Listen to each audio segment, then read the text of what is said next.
La réalité virtuelle est un outil extrêmement performant au service de la formation grâce à une spécificité qui s'appelle l'illusion de la non-médiation. Quand on porte le masque, le média s'efface. Et ça incite donc les gens qui ont la tête dans un masque de réalité virtuelle à se comporter exactement comme si c'était la réalité.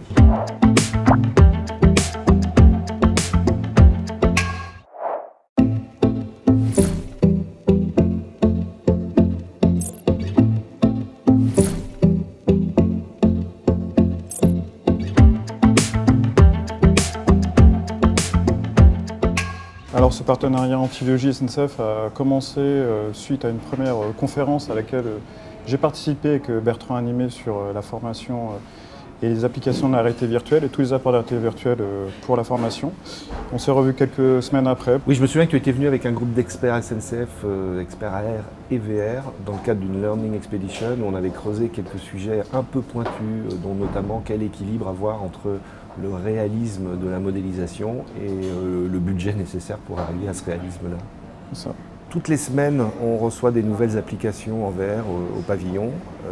Beaucoup d'entre elles concernent la formation et on a commencé en fait à constituer au fil du temps un catalogue d'applications, notamment sur les sujets soft skills. Le catalogue nous permettait d'avoir rapidement des applications existantes déjà sur le marché. Et la thématique soft skills était un point qui était très porté par la direction du digital. Et donc du coup, les deux combinés ont fait que voilà, c'était à la fois les applications et à la fois l'opportunité pour SNCF de porter ce sujet des soft skills. Dans le cadre de notre partenariat, ce sont des solutions sur étagère. On intervient en accompagnement et en observateur vis-à-vis des utilisateurs, mais peut-être plus vis-à-vis des équipes pédagogiques, des formateurs et des ingénieurs pédagogiques pour voir comment ils s'approprient. C'est 11 applications qui ont été sélectionnées et qui sont testées pendant 4 mois dans plusieurs entités du groupe. À la fin de cette phase de test, ça sera inscrit dans les catalogues de formation des universités avec l'école du numérique et autres entités du groupe. Le public, c'est tout collaborateur de SNCF qui souhaite s'améliorer sur sa prise de parole en public, s'entraîner à l'art du pitch.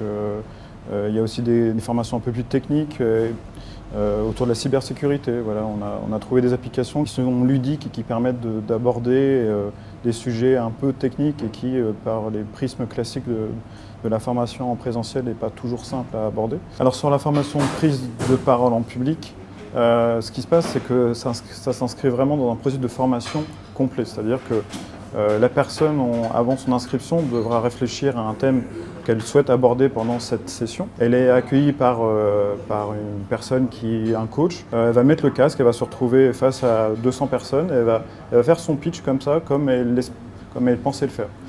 Et à la fin, on retire le casque et on fait le débrief. Déjà, qu'est-ce qu'elle a ressenti et après, on va parler plutôt pédagogie et méthodologie de prise de parole en public. Et là, il y a un vrai échange entre le coach et l'apprenant. La personne va remettre le casque, va refaire son pitch suite au conseil qu'on lui a prodigué. Et la session dure entre 30 minutes et 1 heure.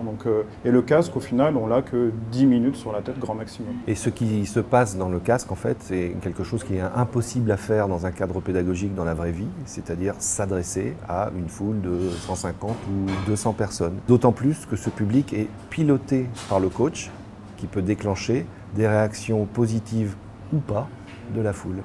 Alors la prochaine étape, c'est de tirer un bilan de ce premier test de 4 mois. Sur la base de cette première sélection d'applications que l'on va conserver, on va enrichir avec des nouvelles autour du manager principalement. On souhaite trouver des applications qui permettent aux managers de monter en compétences. Et aussi un sujet qu'on souhaite explorer, c'est tout ce qu'on appelle les risques HSE, donc c'est les risques au travail, sur les chantiers, dans les bureaux, où il y a beaucoup d'applications qui existent sur le marché. L'idée en fait, c'est d'avoir le Netflix de la réalité virtuelle avec des applications qui tournent, qui sont remplacées en fonction des besoins et des opportunités.